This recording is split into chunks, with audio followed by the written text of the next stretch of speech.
the Miami Dolphins at number 13.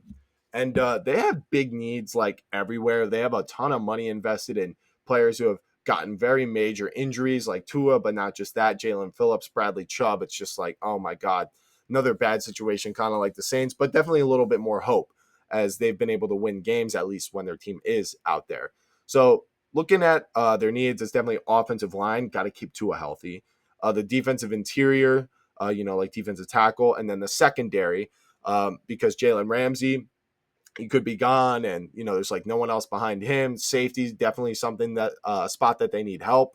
So you're looking at Will Johnson and you're looking at Jahdae Barron, and they definitely could be good picks for the Dolphins here.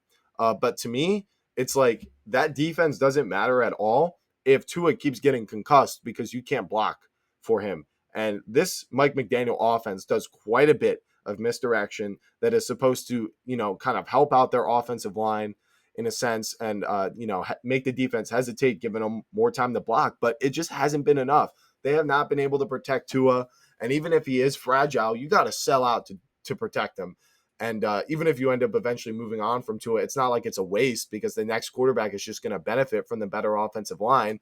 So even though I think Will Johnson and Jahdae Barron might be good picks here, I think you can find secondary guys later. Will Johnson is great, though. I think Jahdae Barron's a little more confusing. He's kind of like Jalen Walker, where it's like, what do you do with him? But we're going offensive line here. So who is the best offensive line available to them? Well, you got Josh Simmons, who, if it wasn't for his injury, would be noted as probably the best tackle in this whole class. Josh Connerly, but I think that would definitely be more of a reach. And also Kelvin Banks is a great scheme fit for this Dolphins offense. He's very, very athletic, so he'll be able to do those, moving outside zone blocks and stuff, but also hold up with his anchor and pass protection too, having the strength that you're going to be able to need to do that. So, and also, like I said, you really just got to go offensive line here.